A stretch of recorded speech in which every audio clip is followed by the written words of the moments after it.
লোহাগাড়ায় বন্যায় ক্ষতিগ্রস্ত অসহায় মানুষের পাশে প্রধানমন্ত্রীর নির্দেশে লোহাগাড়া উপজেলা বিএনপির অঙ্গ সহযোগী সংগঠনের পক্ষতুন চতুর্থ দফায় ত্রাণ সামগ্রী বিতরণ করই।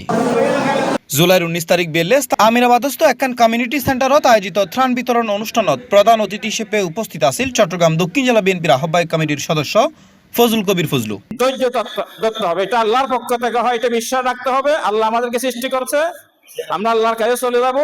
একদিন আমরা 40-50 বছর আগে ছিলাম না, আগামী 10-20 বছর 50 বছর পর আমরা থাকবো না।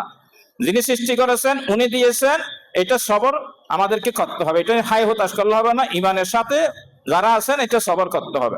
টিটুর সভাপতিত্বে প্রধান বক্তা হিসেবে এ সময় আরো উপস্থিত আছেন উপজেলা বিএনপির সাবেক যুগ্ম সম্পাদক এজিএম মফিজুর রহমান।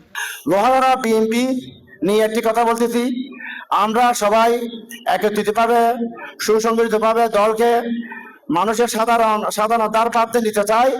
এই দান প্রার্থী যাবার জন্য যারা বাধাগ্রস্ত হবে তাদেরকে ভবিষ্যতে প্রতিহত করা হবে। এ সময় বিশেষ অতিথি হিসেবে আরো উপস্থিত আছেন চট্টগ্রাম দক্ষিণ জেলার শ্রমিক দলের সভাপতি এস এম জাকারিয়া, জেলা যুব দলের সাবেক সহ অর্থ সম্পাদক আরিফ উদ্দিন, জেলা স্বেচ্ছাসেবক দলের সাবেক সহ সভাপতি আহমদুর রহমান। এছাড়াও উপস্থিত আছেন বাহাদুর চৌধুরী, এহসান আবদুল্লাহ, উপজেলা স্বেচ্ছাসেবক দলের আহ্বায়ক আনোয়ার হোসেন, রমজানুল কবির জয়, বিএনপি নেতা মোহাম্মদ সেলিম সহ আরো বোধ কেউ।